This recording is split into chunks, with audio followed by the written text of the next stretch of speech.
I received 1,000 likes on Tinder. What did I learn from that? Well, honestly, not that much.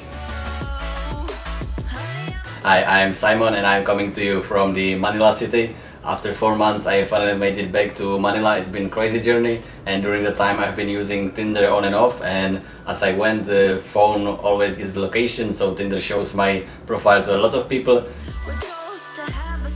First of all, before coming here, passport mode is useless. Why is it useless? Because on the Tinder profile it shows you that you are using passport, so a lot of the girls will just skip, and I know this from experience because I tried to use the passport 2 times before coming to the city.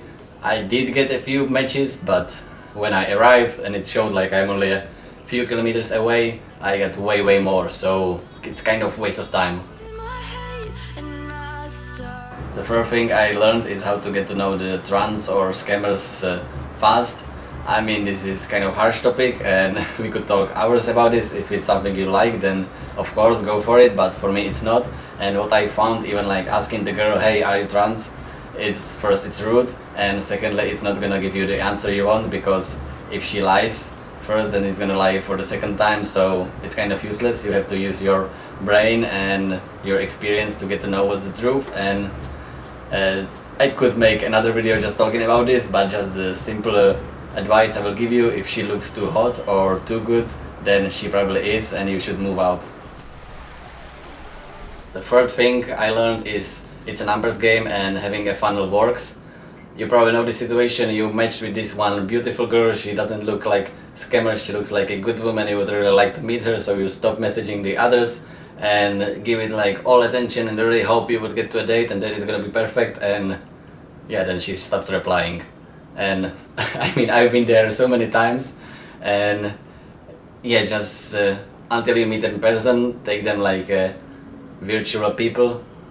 I know it sounds harsh, but it's gonna do better for your mental health. So what I actually have is a few types of first messages, then some follow-ups, and then whole structure, how I want to lead the conversation and interaction, from matching to make it interesting, to make it fun for her, but for me to get an information about her and figure out if we would actually connect and if I would like to spend time with her, and then just quickly move up to the platform, to the real world. That's what this is all about. If you would like to see some of my messages or how I do this, then let me know in the comments below. I might share some of my secrets. And of course I'm in the Philippines, so the dating game here is different to what you might be used to, but I think a lot of the things also apply to other Southeast Asian countries, and probably some of it even outside.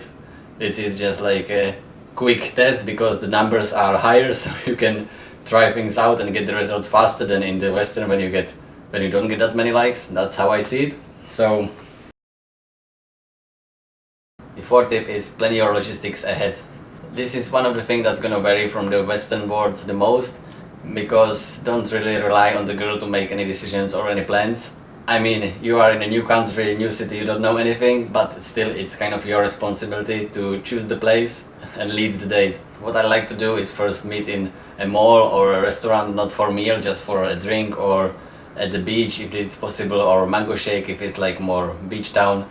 And also have the idea in your mind how you want to play out the date, what's the best case scenario, and if it's your thing, then put yourself closer to your place. So just knowing how to get back to your place, that's not gonna take 2 hours, can actually set the deal. Which leads us to point number 5, and that is that things can move very quickly and it's not a scam. Like first time when I had a girl come over, the first time I saw her, I was a little bit nervous, and I was thinking like, okay, is she gonna try to steal my money? Is she gonna try to steal my laptop? What should I do? And it kind of left me not really enjoying the date that much. So yeah, I'm not saying not to be careful, always there are gonna be scammers, but it's not that weird if this happens, so it's okay. Number 6, Tinder is not the place to find a serious relationship.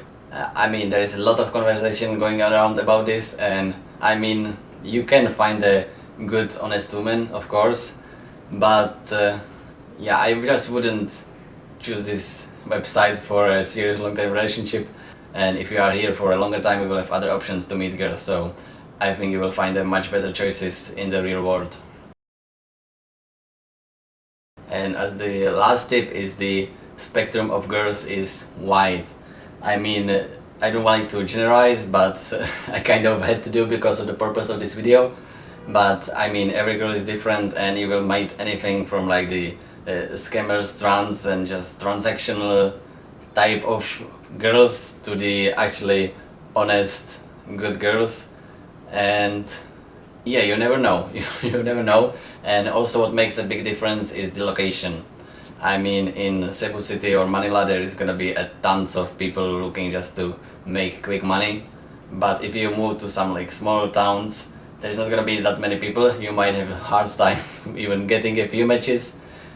But it would be more genuine experiences, and probably if you manage to meet a girl from somewhere out of the province, it might be the first time she's meeting a foreigner, and the experience is gonna be much more honest and I guess enjoyable for both of you. So choose your location wise.